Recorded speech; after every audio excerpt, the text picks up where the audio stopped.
नमस्कार, आपका बहुत बहुत स्वागत है आरएन टीवी नेशनल में। मैं हूं आपके साथ वर्षा शर्मा और रुक करेंगे मध्य प्रदेश की खबरों की ओर। उत्तर प्रदेश के वाराणसी में सम्राट विक्रमादित्य के जीवन पर आधारित बता दें कि कार्यक्रम का आयोजन किया गया। भव्य तरीके से इस कार्यक्रम का आयोजन किया गया, जहां डॉक्टर मोहन यादव उपस्थित रहे और इसके साथ ही दीप प्रज्वलित कर उन्होंने कार्यक्रम की शुरुआत की है। और इसके साथ ही बता दें कि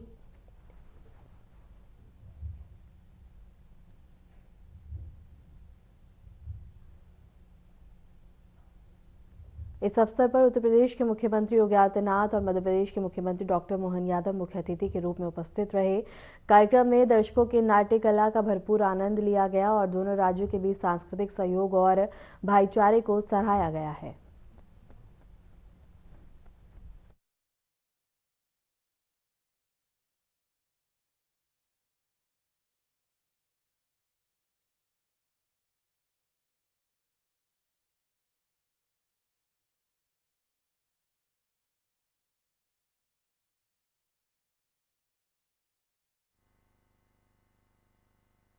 जोरदार गगनभेदी ताली बजा करके इस समूचे आयोजन का और माननीय मुख्यमंत्री जी का हम सब स्वागत करते हैं, अभिनंदन करते हैं।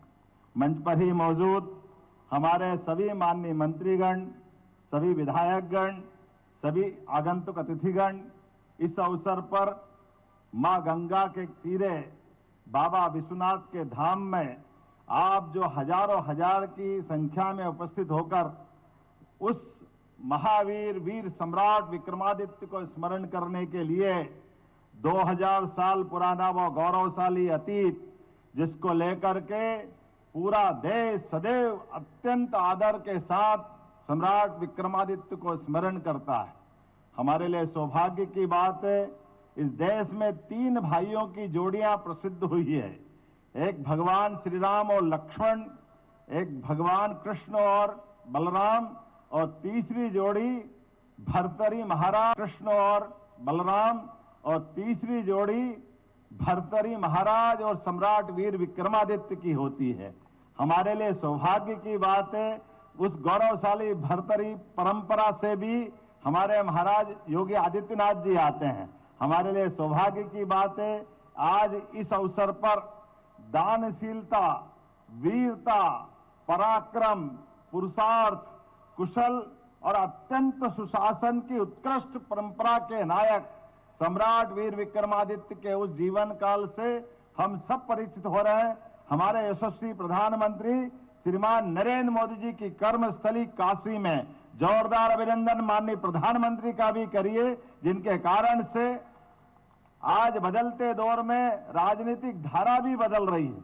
2 राज्यों के बीच परस्पर सांस्कृतिक संबंध को प्रगाढ़ करने के लिए मध्य प्रदेश सरकार की ओर से आज उत्तर प्रदेश सरकार के साथ मिलकर के हम अपने सभी क्षेत्रों में विकास के पैमाने नए नए गढ़ रहे हैं। हमारे प्राकृतिक संबंधों पर भी संसार के उस उथल पथल भरे माहौल में भी सकारात्मक संदेश देते हुए केन बेतवा नदी जोड़ो अभियान की बड़ी योजना पे भी उत्तर प्रदेश सरकार के साथ मध्य प्रदेश सरकार माननीय प्रधानमंत्री के आशीर्वाद से काम कर रही है। इससे जुड़े हुए कलाकार और इस पूरे अभियान के साथ जुड़े हुए सभी बंधुओं का मैं उत्तर प्रदेश सरकार की ओर से सबसे पहले हृदय से स्वागत करता हूं, अभिनंदन करता हूं। मैं धन्यवाद देता हूं मध्य प्रदेश के माननीय मुख्यमंत्री जी को, जिन्होंने आदरणीय प्रधानमंत्री जी के एक भारत श्रेष्ठ भारत के इस अभियान को आगे बढ़ाते हुए बाबा विश्वनाथ की पावन धरा को महाकाल की धरा के साथ इस महानाट्य रूपांतरण के माध्यम से एक सांस्कृतिक एकता के बंधन से जोड़ने का काम किया है।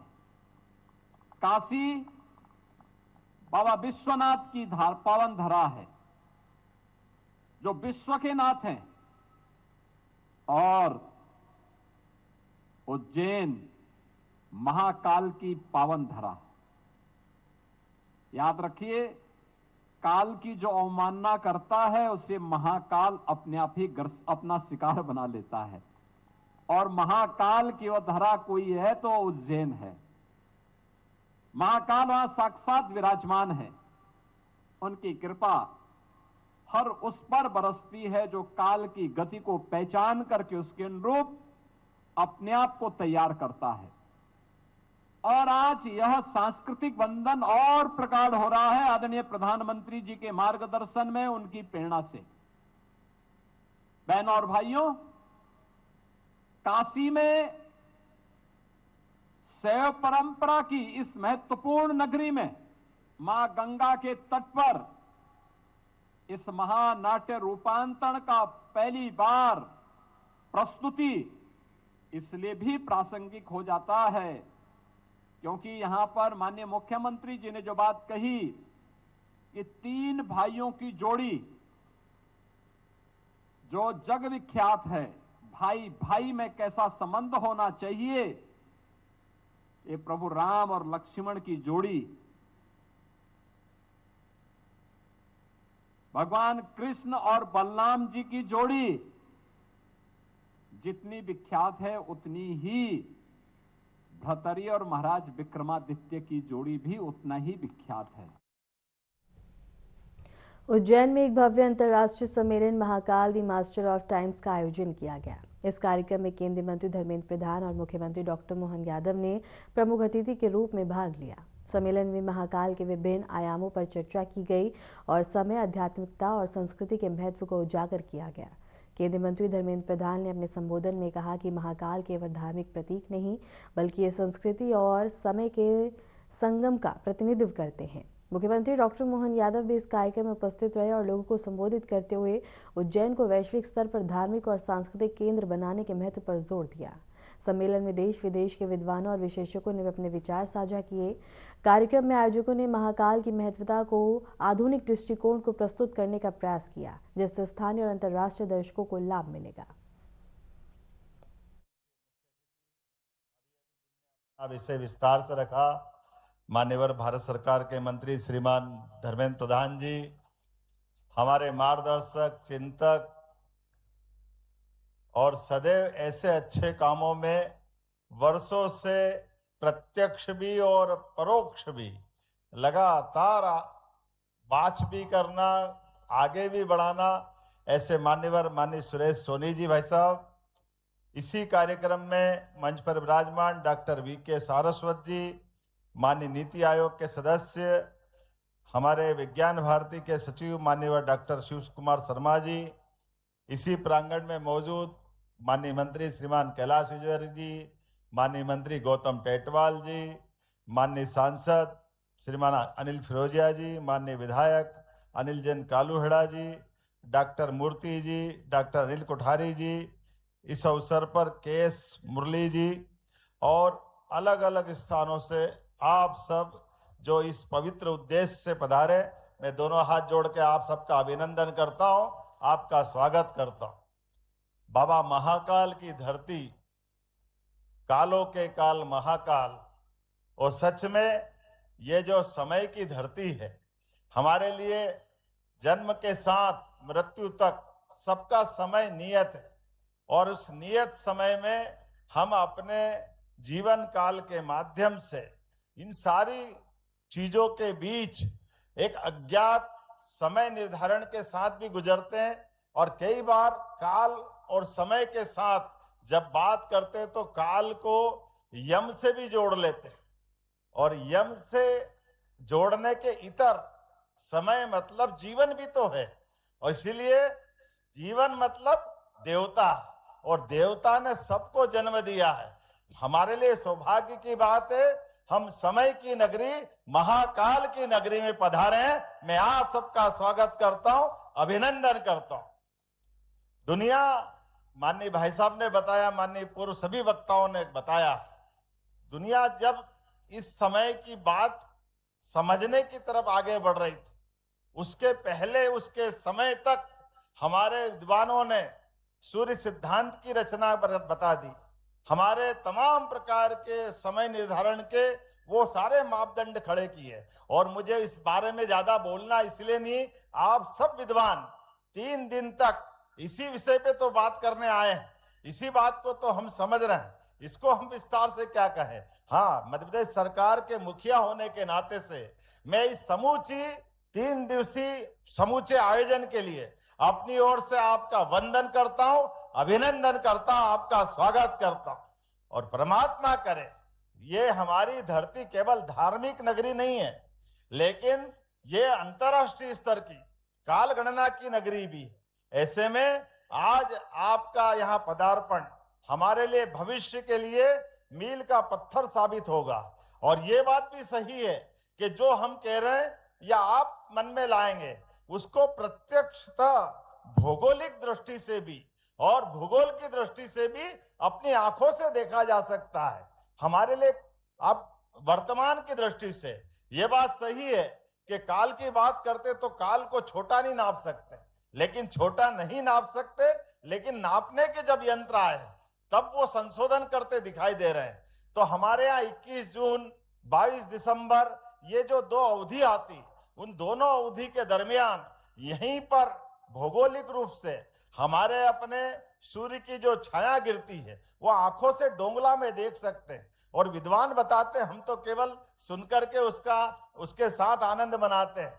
वो कहते हैं कि भाई ये जो वर्तमान की आज जो डोंगला की स्थिति है ये पुराने काल में उज्जैन में थी, लेकिन उज्जैन से अभी आज की स्थिति में 32 किलोमीटर दूर खसक करके डोंगला में गई और 32 किलोमीटर के बाद हो सकता है ये और आगे जाएगी और वापस आएगी।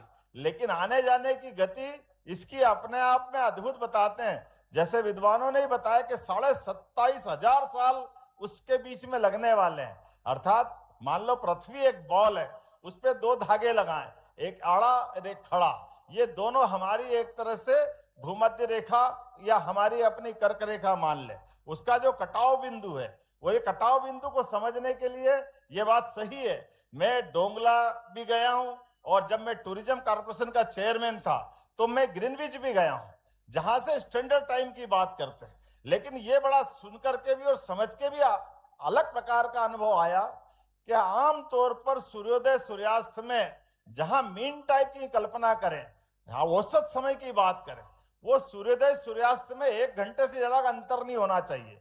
लेकिन जब मैं गया वो गर्मी के दिन थे, रात को 10 बजे तक सूर्य देवता के दर्शन हो रहे थे। जब ग्रीनविच में रात को 10 बजे तक सूर्य देवता के दर्शन हो रहे हैं तो वो औसत समय कैसे हो सकता है? ये तो हो ही नहीं सकता। इसलिए जो औसत समय की दृष्टि से सही में समय की गणना के लिए हमारे यहाँ सूर्योदय का महत्व है। सूर्योदय से सूर्यास्त तक हमारे अपने ग्रहों की गति तो गिनती इसी प्रकार से तो करना है। पृथ्वी की हमारी परिक्रमा गति सूर्य देवता के आसपास है और ऐसे में इनके दिन, मास, महीने और हमारे लिए त्योहार के साथ ऋतुओं का चक्र, ये जो परस्पर बनाया गया है, इन सारी बातों का जो अंदर का ये बात सही है कि हम समय गणना की बात करेंगे तो समय और स्पेस दोनों अलग नहीं किया जा सकता। दोनों एक तरह से समेकित रूप से देखने की जरूरत है। ऐसे समय में जब आप सब आकर बात कर रहे हैं तो मुझे तो इस बात की प्रसन्नता है, मध्य प्रदेश सरकार की ओर से आज हमने अपने इसी कैंपस में न केवल स्पेस की दृष्टि से बीते समय में तारामंडल बनाया था और उसको भी उन्नत अवस्था में ले गए, लेकिन आज नया विज्ञान का बाकी जिज्ञासुओं को जानने समझने का एक नया केंद्र का 15.5 करोड़ की लागत से लोकार्पण किया है। मैं बधाई देना चाहूंगा, भारत सरकार के माध्यम से एक बड़ी सौगात मिल रही है। यह धर्म की नगरी के साथ साथ विज्ञान की नगरी है। आधुनिक यंत्रों के साथ आधुनिक प्रकार से भी इस विज्ञान की जिज्ञासा को बढ़ाते हुए जिज्ञासुओं की जिज्ञासा समाधान करने के लिए यहाँ आने जाने के लिए उज्जैन में एक बड़ा नया केंद्र खड़ा हो रहा है। तो एक तरह से विज्ञान की नगरी बना रहे हैं। ये साइंस सिटी का नया आज हमारा दूसरा चरण है और 25 एकड़ जमीन हमने इंजीनियरिंग कॉलेज के कैंपस से जोड़ करके और खड़ी करी। एक बार जोरदार अभिनंदन यशस्वी प्रधानमंत्री नरेंद्र मोदी जी के लिए भी करें। हमारे लिए सौभाग्य की बात, नित नूतन नए ऐसे सारे कामों के साथ आधुनिक दृष्टि से नई तकनीक के माध्यम से विज्ञान को प्रोत्साहन देने का माननीय मोदी जी के नेतृत्व में देश आगे बढ़ रहा है। माननीय धर्मेंद्र जी के साथ हम शिक्षा नीति पे आगे बढ़ रहे हैं और हमारी सरकार भी कदम से कदम मिला करके भारत सरकार के साथ खड़ी है। ऐसे में हमारे लिए उज्जैन का वो जो काल गणना का महत्व है उसको रेखांकित करते हुए इस दिशा में बढ़ने का यह संकल्प हमारा और आपका भी है। एक और आज यहाँ पर एक नई सौगात भी मिली है। जब नया विज्ञान केंद्र का लोकार्पण हुआ, नई विज्ञान के साथ ये नगर बनाने की बात कर रहे हैं, लेकिन आने वाले सिमस्त 2028 को लेकर भी हमारी सरकार लगातार काम कर रही है। ऐसे में जब 2028 का सिमस्त मेला आने वाला है तो हमारे उस सिमस्त में सभी व्यवस्थाओं को सुचारू संपन्न कराने के लिए 35 से 40 करोड़ लोग आएंगे। ऐसे में एक बाईपास बना रहे हैं, उसका 700 करोड़ का भूमि पूजन भी यही संपन्न हुआ है। मैं बधाई देना चाहता हूं स्थानीय वासियों को भी।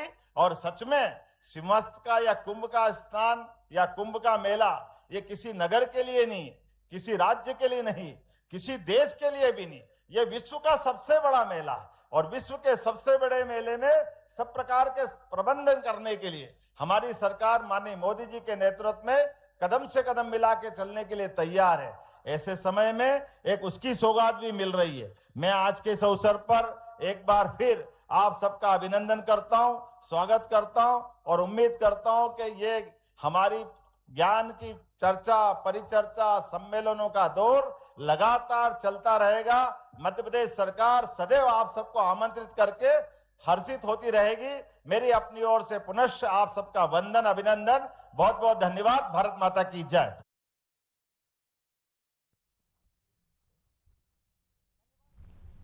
तो वहीं मध्य प्रदेश के मुख्यमंत्री डॉक्टर मोहन यादव ने कैरना में मारे गए भारतीय छात्र के अंतिम संस्कार में हिस्सा लिया। उन्होंने शोक और इसके साथ ही परिवार के प्रति अपनी संवेदना व्यक्त करते हुए कहा कि राज्य सरकार और केंद्र सरकार के प्रयासों से उनके बेटे का पार्थिव शरीर भारत लाया जा सका है। मुख्यमंत्री मोहन यादव ने कहा कि हम अपने राज्य के हर परिवार के सुख दुख में उनके साथ खड़े हैं। यह दुख हम सबका है। उन्होंने परिवार को धैर्य रखने और इस कठिन समय में साहस बनाए रखने का संदेश दिया। इस अवसर पर प्रशासनिक अधिकारी और स्थानीय गणमान्य लोग भी उपस्थित रहे। अंतिम संस्कार में बता दें कि परिवार के साथ साथ समुदाय के लोग भी उपस्थित रहे, जिन्होंने गुरकीत की आत्मा की शांति के लिए प्रार्थना की है।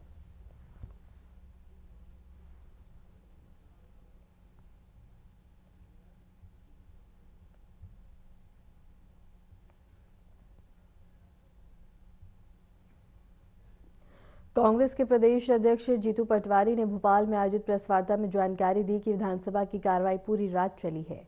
इस दौरान उन्होंने बताया कि विधायक राजेंद्र भारती की सदस्यता अयोग्य घोषित कर दी गई। जीतू पटवारी ने कहा कि यह निर्णय विधानसभा की नियमावली और प्रक्रियाओं के अनुसार लिया गया है। उन्होंने विधानसभा में चल रहे घटनाक्रम और राजनीतिक हालात पर भी प्रकाश डाला।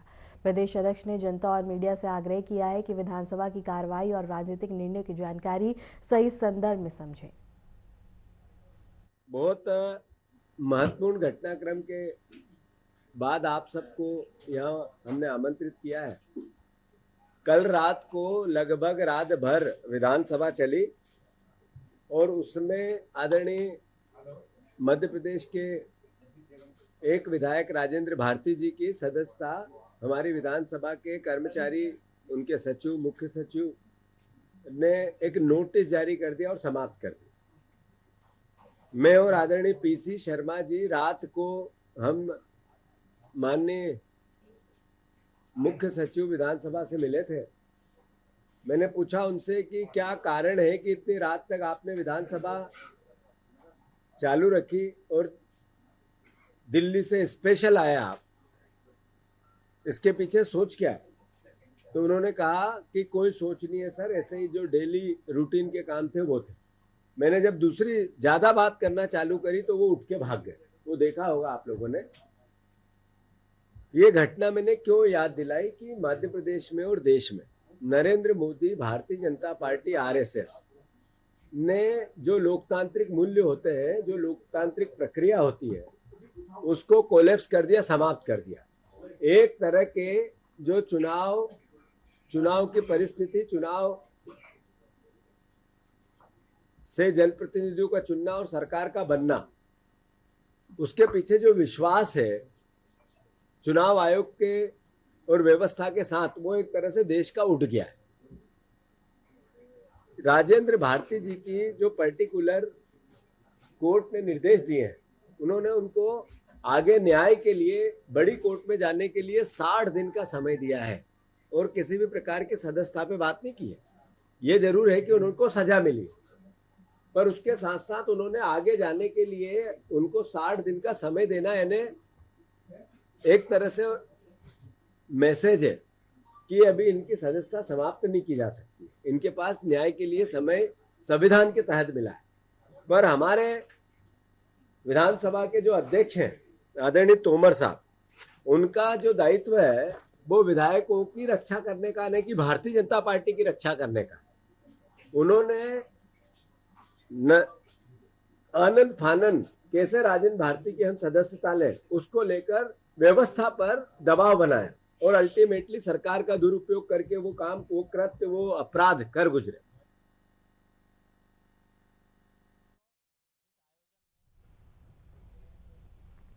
वैशाख कृष्ण पक्ष द्वितीया तिथि के अवसर पर उज्जैन के बाबा महाकाल मंदिर में भव्य भस्म आरती का आयोजन किया गया।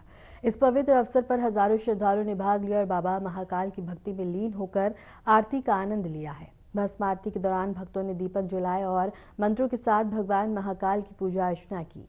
मंदिर परिसर भक्तिमय वातावरण से भर गया, जहां सभी ने बाबा महाकाल से अपनी मनोकामनाओं की पूर्णता की प्रार्थना की। मंदिर प्रशासन ने सुरक्षा और भीड़ नियंत्रण के लिए विशेष इंतजाम किए थे, जिससे श्रद्धालुओं को सुविधा बनी रही। इस अवसर पर स्थानीय प्रशासन और मंदिर समिति के अधिकारियों ने भी उपस्थित होकर व्यवस्था सुनिश्चित की है।